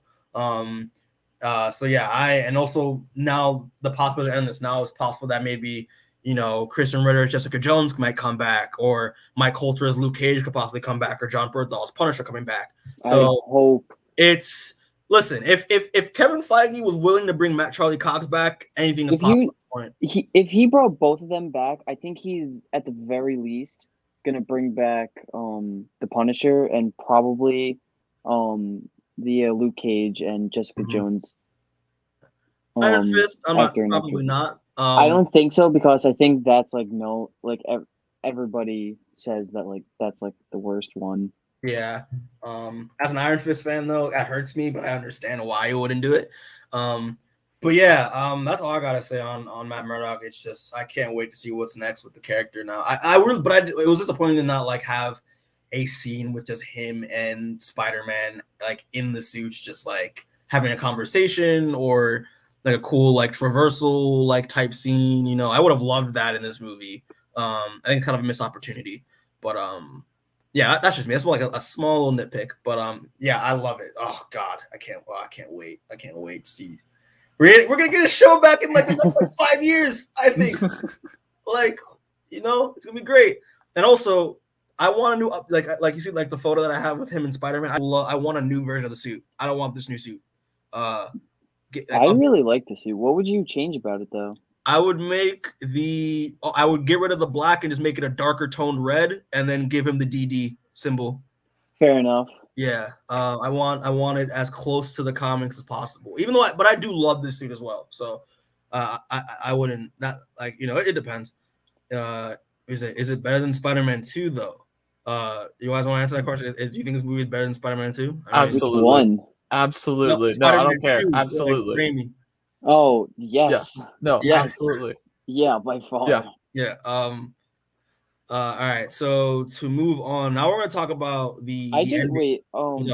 I just wish that instead of the scene that we got, or in addition, I kind of wish we got an actual court scene with him, because I feel like Charlie Cox does it very well with like doing the court scenes, and just like small like speeches in it. He does very well, and I would have liked to see that. Since we didn't get it here, I hope we see it in like She-Hulk or something. Yeah, for sure. Yeah, he's really good at playing a lawyer. Yeah. He is a really good lawyer on TV, I think. So I would have also loved that as well. Yeah. So to move on, if anyone doesn't have anything else to say, actually we have a comment here real quick. That is nope, we're not putting that up. But while you're one thing. One thing that did bother me, because I forgot to bring it up earlier. The other two Spider-Men were still calling the Spidey senses the Peter Tingle. Or like Tingle. Yeah. That kind of bothered me a little bit, I'm not gonna lie. Well, granted, they didn't really refer to it as a spider sense in the Raimi or ASM films. I don't think. That's crazy. No, I don't think they ever stated, like, they never officially like stated what it was like in the film. Okay. Well, they did. The only exception, I think, in Spider-Man 1, while they're in Oscorp, like on the field trip, the scientist refers to one of the genetically altered spiders having a spider sense. And thing we got to like, but like Tobey never like Peter Parker in those films never referred to him like his spider sense, you know. Yeah. Yeah. All right. So to move on, we're gonna talk about the ending, because I think like the ending of the movie is by far, basically it's basically like this is the new status quo for Spider-Man. I think, in my opinion, and I kind of titled the slide referring to one of the stories in the comics, Brand New Day, which is it's a follow up to like a reference to One More Day. Dude, all right, so obviously the ending of the film basically has everyone, Doctor Strange has a spell, because all of the other villains and characters that know that Peter Parker Spider-Man start to bleed through, and to fix that he does a One More Day, and it has a spell that basically like has everyone forget that Peter Parker exists at all. So he has to leave MJ, Happy, Doctor Strange, and Ned behind, which I thought was great. But yeah, this basically because again, one of my biggest issues with the MCU's take on Spider-Man was that like Peter Parker basically lived in the shadow of Tony Stark, and basically like it's the MCU as a whole. And now that no one knows who he is, that he's basically out of that shadow now. He's basically the Spider-Man that we know and love from the comics, that's solo, that's on his own, and has to deal with his own personal problems by himself, without any help, which I'm so excited to see what that is going forward. And especially because, that scene at the end where he basically like does the thing where like, he has to go up to MJ and Ned to explain to them who he is and what happened, but because their lives are so much better without him, that he leaves them behind and just starts his own new life. And obviously, like, one of the big things is that, now like it's been announced that there's going to be another trilogy of Spider-Man films after this. and it's going to be doing with like the college years of Peter Parker, and now that like he is now the Spider-Man that we know from the comics on his own, all that stuff for all the reasons I mentioned. Now, like, because he's not really attached, he's kind of not really attached to the MCU now. So now Sony can do whatever the fuck they want with him, and can do it and can do stories in the MCU without having the MCU being referenced in these movies. Oh my god, it's kind of a loophole. So yeah, and obviously one of the big things is that like we see him make a new suit like with a sewing machine from scratch. That suit and it's looks amazing. even though we get like they do a good job of hiding it pretty well, but like by far it's probably like is going to be the best Spider-Man suit we've ever seen. Most accurate suit. It reminded me of from what I could see from it, like the Ditko, like the classic Steve Ditko suit, as well as like the John Romita Sr. Look on Spider-Man. And I picked these two pictures for these two covers from the comics, like especially like the one on the left. Like I love this comic cover, one of my favorite Spider-Man comic covers of all time. When he's like putting on the mask, and now like with the camera, and obviously because J. Jonah Jameson was also in this movie as well. This version of J. Jonah Jameson. Now we're probably gonna see Peter as photographer with the Daily Bugle. So like I'm really excited to see what this new direction on Spider-Man is going to be. That's gonna be a yet familiar direction going forward. So yeah, what are your thoughts on this ending, guys? The suit, I feel it reminded me of the PS4 one from the game. Like I think it's the one that you start with. If I'm mistaken. It looked very much like that. Like you said, they tried to hide it as much as possible, but the small glimpses we got, it looked so good. And there's not much to say. Like you summed up the thing with Ned and MJ, with that they now have a much better life not knowing him. So why would he ruin that? Because that was the whole point of him kind of doing this. And we're now gonna get to see not only, like you said, the comic book, but usually what we got to see with the other movies as well, him in college. So maybe that will introduce Harry. Maybe if we get maybe we'll get an Osborn now. Maybe that'd be cool. Played by Timothy Chalamet, perhaps. Like that's what everyone wants. Everyone wants Timothy Chalamet to play Harry Osborn, which I think is actually pretty good casting. I'm not gonna lie. But yeah, good points. What's about Jake? What are your thoughts on this ending? It made me big sad, but like it's definitely setting up the freshman year show and everything. But I will agree with the suit because like from what I saw, like it was giving me like classic Spider-Man vibes, and like all I could think of was like that old Leapster game I had when I was like 4, and I'm just waiting for the chameleon to show up and start like trying to stop Peter Parker with math problems. So I'm excited about that classic color scheme. So I'm ready for Spider-Man. Especially the material for like the blue, like it's like a very shiny material. It looks so cool. I again, like this is now we've seen from beginning to end with this movie, like him being a very immature teenager, like void of responsibility, now mature, adult going forward, with now knowing with great power comes responsibility. And just seeing now this new version of Spider-Man, like a more familiar version of Spider-Man now going forward. I think it's gonna like please a lot of fans that have missed that part of the character. Now dealing with his own personal problems, his own personal responsibilities and consequences. Now he has to pay rent. You're gonna have. I was expecting the guy to be there. Yeah, Dickovich. That'd been funny. That would have been pretty funny. But I can't believe they said the line and they didn't have him. That's true. Rent's due in 30 days. Now he's gonna be the more familiar everyday man, as Storm said, from like the first 2 films. So the first 2 franchises. So yeah, actually we have a comment. It said Kevin confirms Spider-Man 4 Tom Holland, of course, is in early development. Yeah. Let's go. So yeah, I'm very excited. I want photographer shit. I want like I want rents like an overdue, like past due rent. I want all that shit. Like, give me all You'll that stuff get for your comic. rent when you fix this door. Yeah, like, and hopefully they'll show images of when the movie is in development, that the new costume.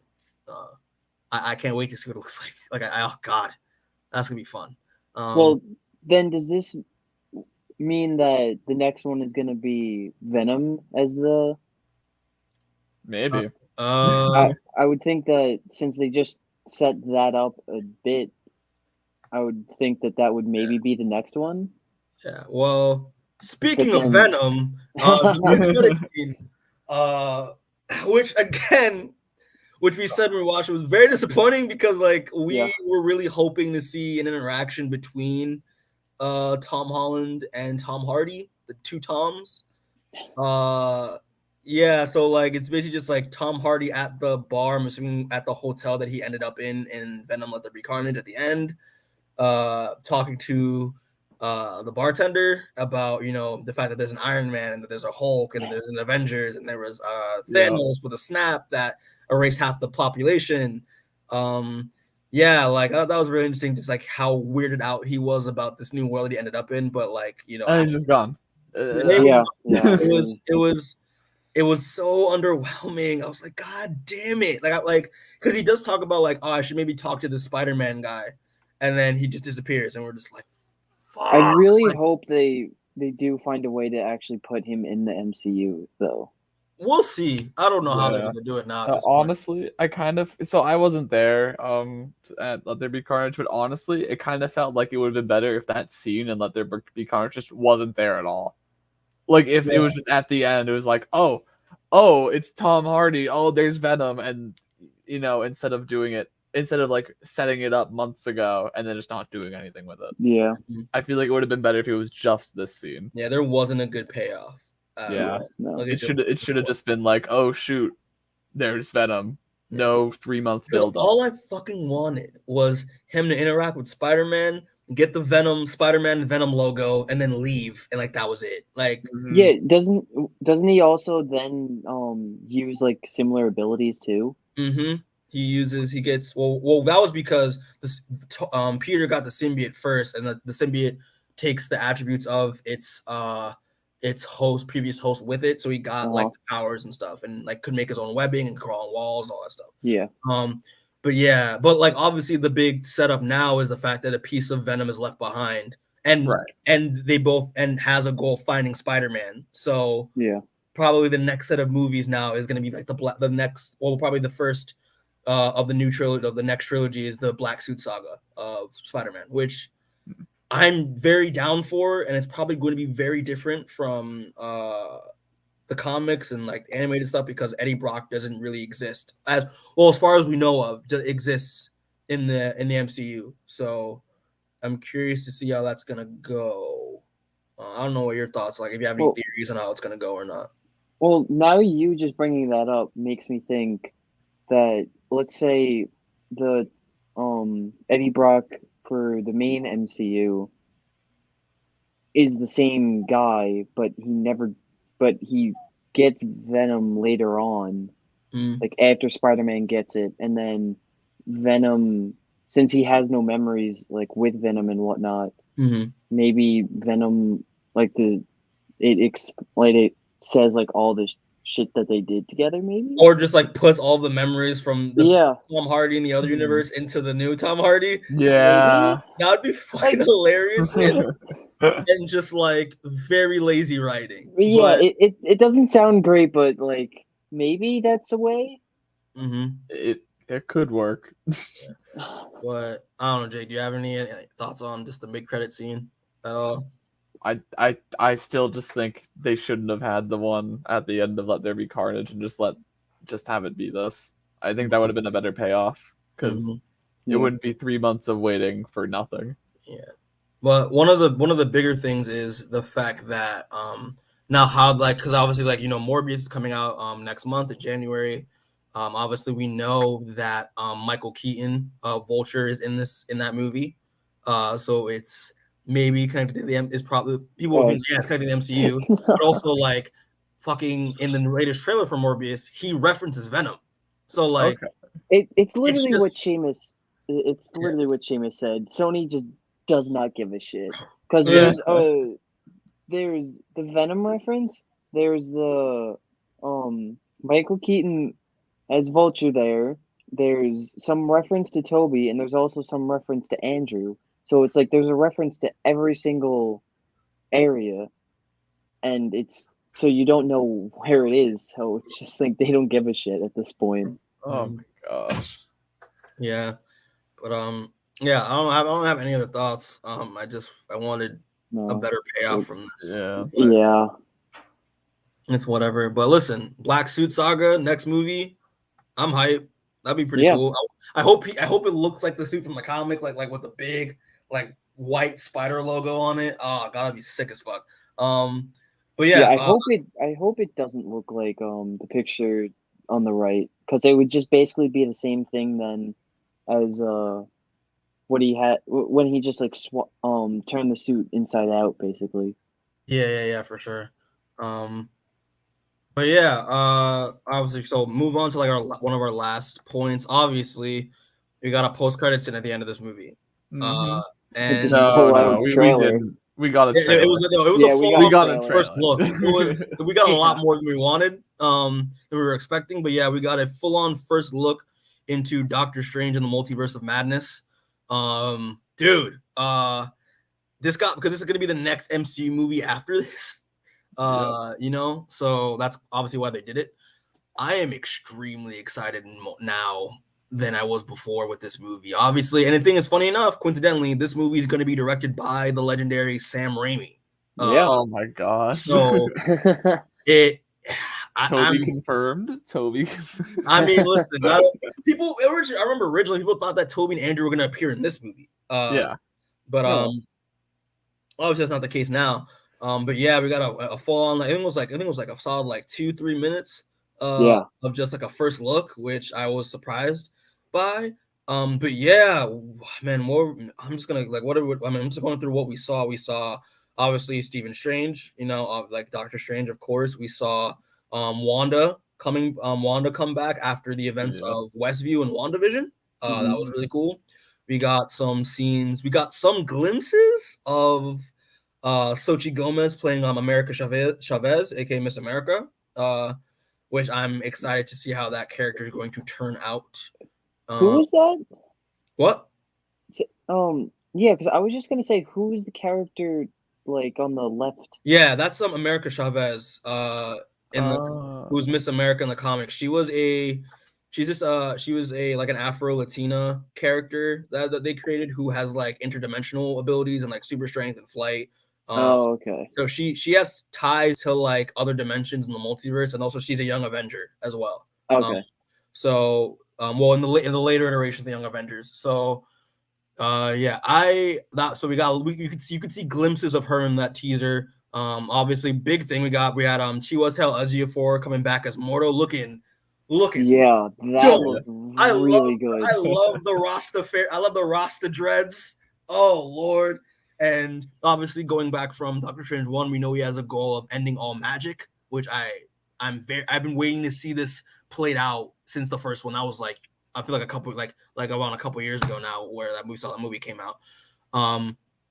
But also big thing, and also if Seamus was here, he'd freaked out. But the fact that we're getting fucking Gorath, Lord, I never thought in my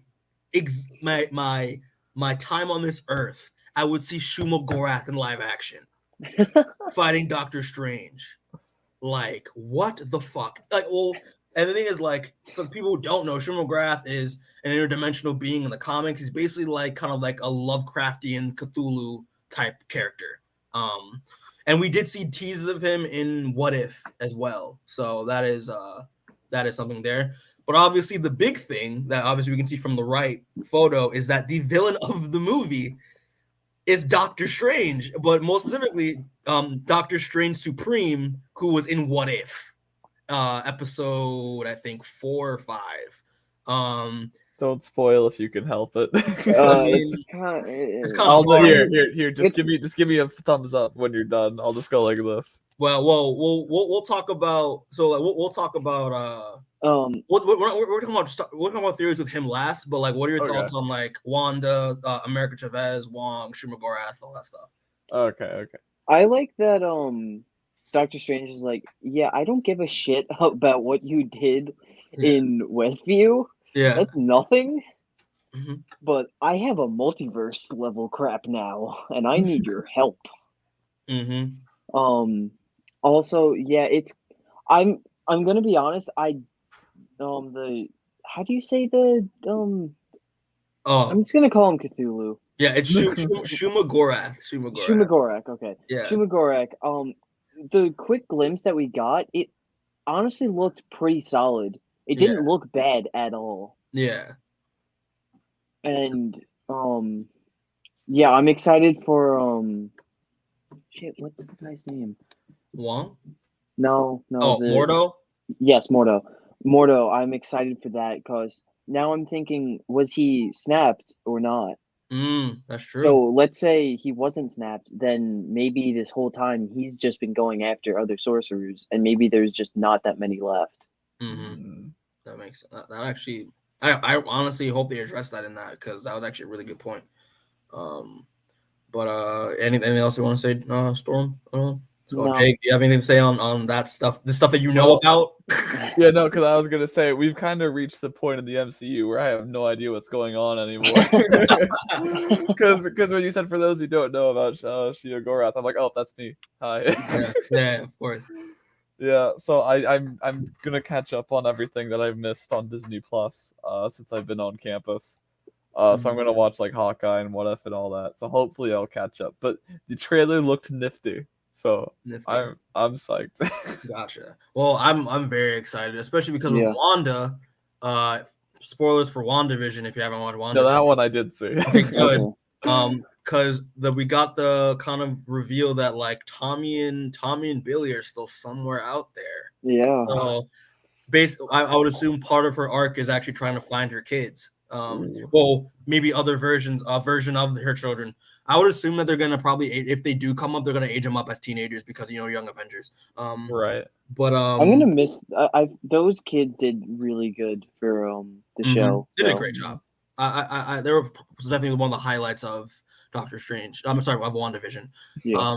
But yeah, and obviously like Doctor Strange is kind of like is kind of like on the backs of like WandaVision and No Way Home, and also Loki as well if you've watched Loki, because oh yeah. Loki basically, like, at the end of Loki, Sylvie breaks the multiverse, and that's the reason why the multiverse is open in the first place. Right. And also that leads to What If and all that stuff. So I'm excited to see like the madness, pun intended, of what's going to entail of Doctor Strange's next adventure. It needs to be more fucked up than the first movie. Like, it has to be. Absolutely. Apparently, this one is gonna be like rated R. Let's go. I don't know if it's rated R, but it's at least gonna be mostly because this is actually because I know what you're talking about, because this is gonna be more of like the MCU's first horror film. Yeah, that's what they it's said. Gonna be a lot it's gonna more, be like rated R or horror. Yeah, it's gonna be like a lot more mentally scarred. Again? Next year. They're doing reshoots right now, though. Yeah, they've delayed the movies.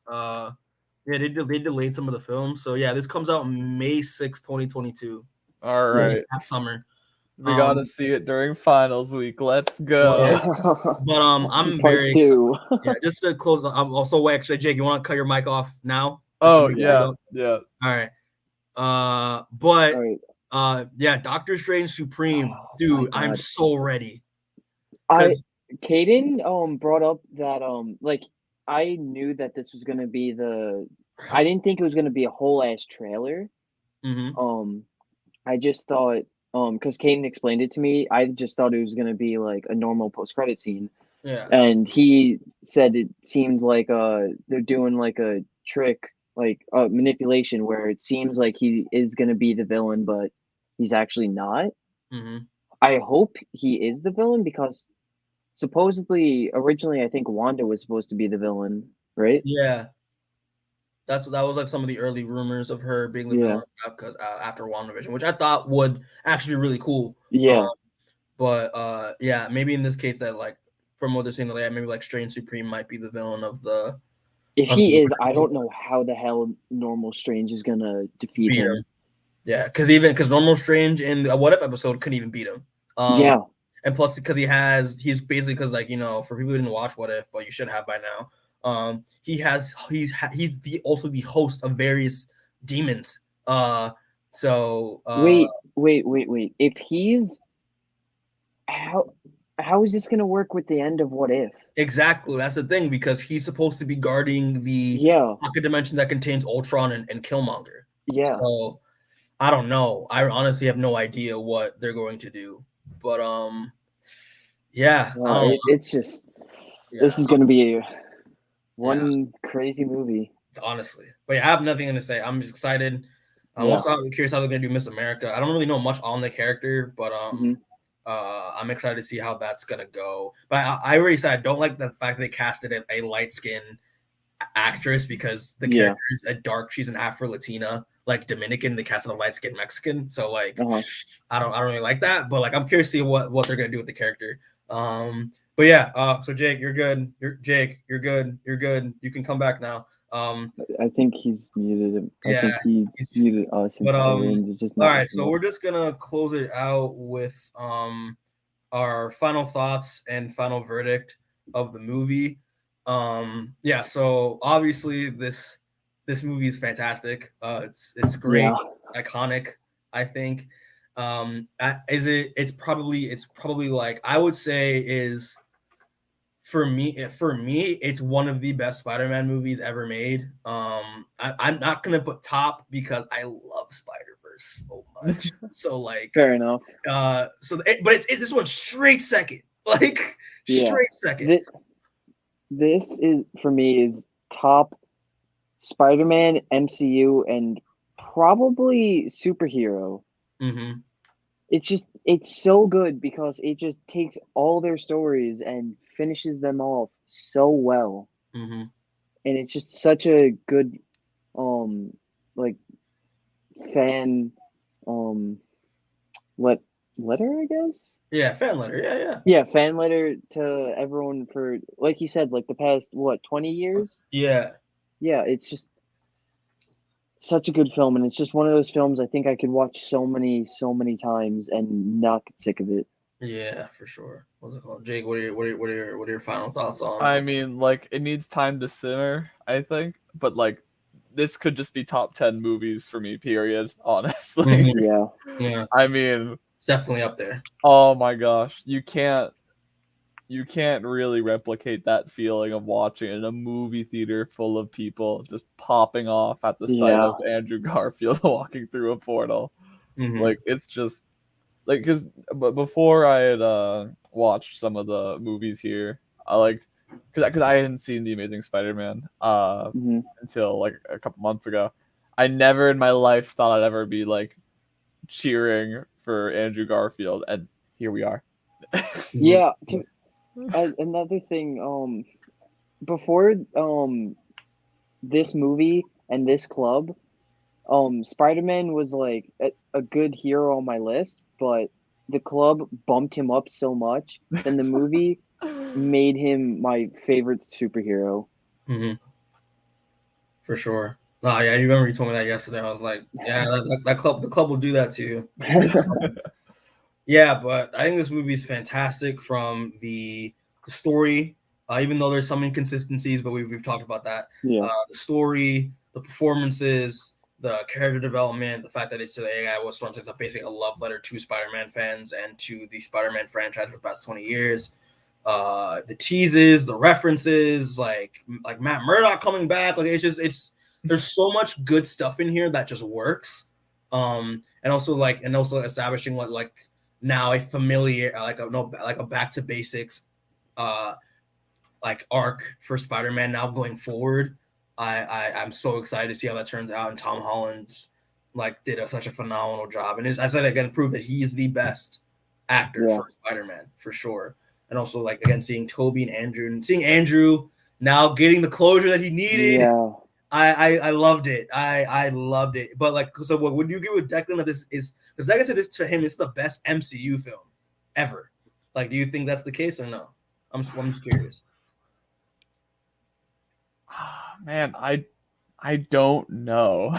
Yeah, I don't know either. Like I think it needs a little bit time to simmer, because it's like, definitely that honeymoon period. It's like, best $12 I've ever spent, right? But it's like, I need to think about it, mull over some things. But I mean, it's definitely up there, absolutely. It's like up there. without a doubt, it is up there. Yeah. Mm-hmm. All right. Well, that's basic. So what would you rate Spider-Man No Way Home out of 10? Let me think. 10. 10 straight up. 10. Man, if I could go off the chart, I would. Yeah, I'd probably rate it a good Bully Maguire meme out of 10. Right. So that's probably around a 9.5 at least. 9.5. Yeah. All right. I'd give this movie a 9. This is I got solid 9. This is probably the best. It's the best MCU movie of this year that to come out. Second to that's obviously Shang-Chi. Yeah, this is incredible. This is one everything we asked for. Yeah, it's another MCU movie for the history books, like literally like iconic. I'm just excited to see going forward with Tom Holland's theory. For me, I'll just say, just to close off, but like I think the third movie in the trilogy, I think he's gonna die. I won't be surprised. It could happen. Because thing is, like, obviously Jamie references, I wish there's probably a black Spider-Man out there somewhere. Obviously Miles, and me being the pinnacle Miles Morales fan that I am, I hope to see him in live action. Low-key, I'm trying to play Miles Morales, Disney. Come on. Yeah. Let me be Miles. Mikey. Oh my gosh, I'd watch that. I'd watch that, Mikey, please. I think I can do the character justice. Guys. Change.org. Let's make that happen. Yeah, start that hashtag now. Hashtag Mikey for Miles. Yeah, I hope that we have Tom Holland for at least like a minimum of 5 more years. Kill him off and then bring Miles in. That's how I would do it. I don't want Miles and Peter. Personally, I don't want them interacting, because some of the best stuff with Miles' run is the fact that he doesn't have a teacher to help him do stuff, like in the PS4 saga, PS4 games. So I just think it could be better. But yeah, what's it called? Yeah, that's basically our overall score. Pretty high, 10, 9.5. I said 9. So yeah, it's a highly recommended movie. We can't recommend this movie enough. Like, if you haven't seen it yet, like, what are you doing? Leave. Like, if you're at work, no excuse. Leave work right now. If you're in class, get a 0 on the final. Get a 0 on the final. It doesn't matter. Get the final to watch No Way Home. For real. Like, it's a great theater experience. Like, and plus, like, everyone's gonna be talking about this movie for the next like 2 weeks, couple weeks. So. You can't avoid spoilers. You can't avoid spoilers. You gotta watch it as early as possible. Yeah. But yeah, guys. Yeah, thanks for the people that are watching this or will watch this. We appreciate it. Thank you, Jake, for doing his first podcast. Yes, Let's go. Thank you. And Storm for joining me. We were pretty much looking forward to this. This was a lot of fun. So thank y'all for that. But yeah, guys, check this movie out. Watch more of our content and stuff on the channel. And also, I'm gonna just sadly say that because I'm graduating, I will probably, this might be one of my last videos. Oh no, Mikey. Unfortunately, this has been 3 years of just blood, sweat, and tears. So now it's time for someone else to take over and destroy all of my hard work. But listen, I know the next video we got before the year ends is Hawkeye. So we'll try to see how I can do Hawkeye. I'm gonna be traveling, so we're gonna figure that out. But yeah, guys, thanks for watching. Yeah, check out all of our content on the channel, and yeah, we'll see y'all later. All right, get home safe.